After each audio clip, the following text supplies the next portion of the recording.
Welcome to our channel columns collection. आज की इस वीडियो में हम रऊफ़ क्लासरा साहब का जो कॉलम आपके सामने पेश करेंगे उसका उन्वान है डाकू से अजीम लीडर तक। पाकिस्तानी सियासतदानों की एक खूबी का मैं बड़ा मोतरफ हूँ, वो जब चाहें कोई भी मंजन बेच सकते हैं और इनकी खुशकिस्मती देखें कि इन्हें अपने इस मंजन के लाखों नहीं बल्कि करोड़ों खरीदार भी मिल जाते हैं।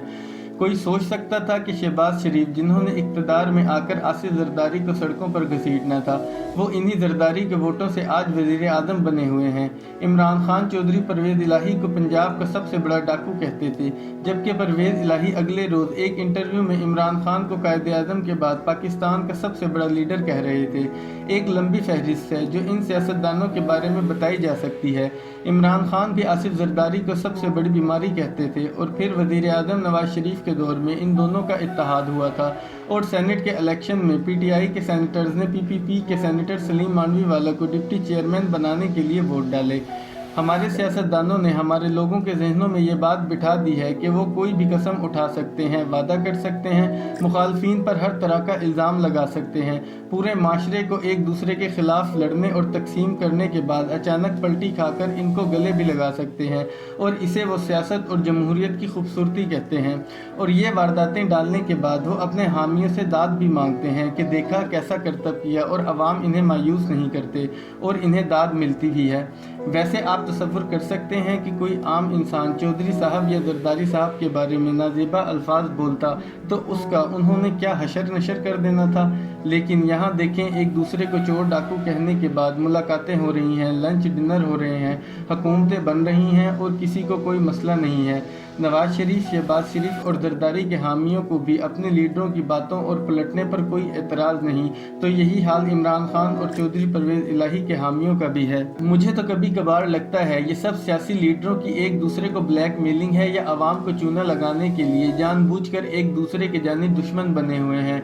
जो अपने मुखालिफ को ज़्यादा डरा सकता है, उसे ऊंची आवाज़ में बड़ी गाली दे सकता है, वही मुखालिफ को सुलह पर भी मजबूर कर सकता है कि तुमने अब मेरी शराइत पर सुलह करनी है। शुरू में तो दोनों एक दूसरे को खूब सुनाते हैं, इनकी करप्शन की कहानियां जलसे जुलूसों में मज़े लेकर तकरीरों में बयान करते हैं, इनके खिलाफ ट्विटर पर ट्रेंड्स चलवाते हैं, अपने हवारियों और हामियों से इन्हें गालियां दिलवाते हैं।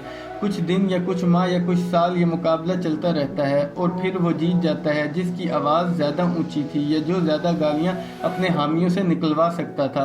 फिर आपको अचानक महसूस होता है कि वो आपको बड़ा फ़ायदा दे सकता था, इक़्तिदार की राह में मददगार साबित हो सकता था। फिर आप फ़ौरन उसके पाँव पकड़ लेते हैं और जिसे कभी शैतान कहते थे उसे महात्मा का दर्जा देकर उसकी वफादारी का हल्फ उठा लेते हैं और उसे आप अपनी समझदारी, चालाकी और सियासत कहकर अपने हामियों, अपनी फैमिली और अपने दोस्तों से दाद भी वसूल करते हैं कि देखा कैसा खेल खेला।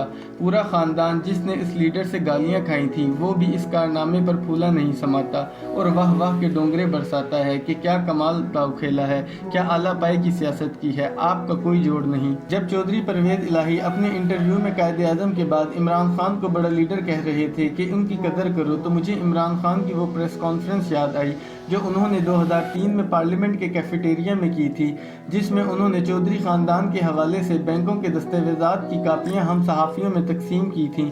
इन दस्तावेज़ात में इंकशाफ किया गया था कि कैसे चौधरी ख़ानदान ने मुख्तलिफ बैंकों से करोड़ों रुपए कर्ज माफ़ कराया था।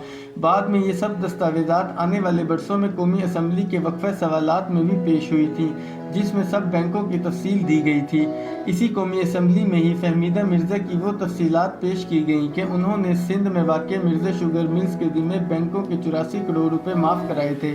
इमरान खान का उन दिनों में नारा था कि वो बैंकों से लूट मार करने वालों से सब पैसे निकलवाएंगे और इसके लिए तहरीक का नाम इंसाफ रखा गया था कि अब तक जो इंसाफ नहीं हुआ था वो अब ये जमात करेगी।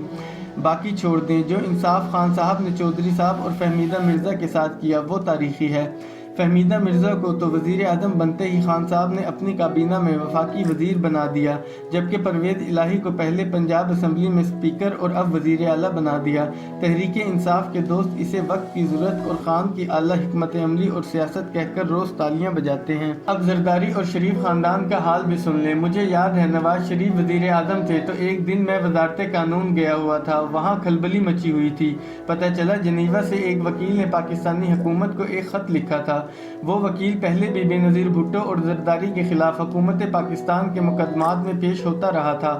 اس نے نواز شریف حکومت کو لکھا کہ اس کے نوٹس میں آیا ہے کہ زرداری صاحب نے سوئس حکومت اور عدالت کو اپروچ کیا تھا کہ بے نظیر بھٹو کے وہاں ضبط شدہ نیکلس اور دیگر قیمتی اشیاء اور پیسہ انہیں واپس کیا جائے اور ان کی اولاد اب اس اثاثے کی جائز وارث ہے۔ زرداری کا کہنا تھا کہ پرویز مشرف والے NRO کے بعد اب وہ مقدمہ ختم ہو چکا ہے، لہٰذا اب بے نظیر بھٹو کے منجمد اثاثے انہیں واپس کریں۔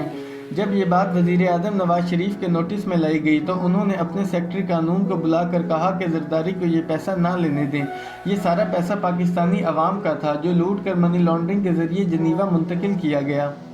سیکرٹری لا کو کہا گیا کہ فوراً جنیوا میں وکیل کی خدمات حاصل کریں اور اس مقدمے میں فریق بن کر بے نظیر بھٹو کے منجمد اثاثے پاکستان واپس لائیں۔ ذرا ذہن میں رکھیں کہ 2014 میں جب یہ خط آیا تھا اس سے پہلے 2008 میں نواز شریف کے وزیر زرداری حکومت میں پرویز مشرف سے حلف لے کر گیلانی کی کابینہ میں کام کر چکے تھے۔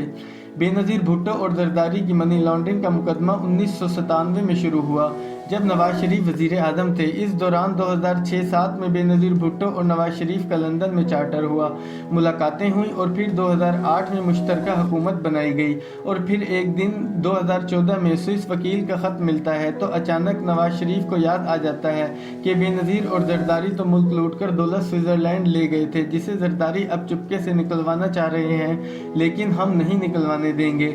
آج 2022 میں اسی زرداری اور بے نظیر بھٹو کا بیٹا اسی شہباز شریف کی حکومت کا وزیر خارجہ ہے اور دنیا کو ان کی خوبیاں بتا رہا ہے۔ آج اسی عمران خان، چودھری پرویز الہی، آصف زرداری اور شریفوں کے حامی ڈھول کی تھاپ پر ناچ رہے ہیں کہ دیکھا ہمارا لیڈر کتنا بڑا کھلاڑی ہے، یا ہمارا والا تو سب پر بھاری ہے۔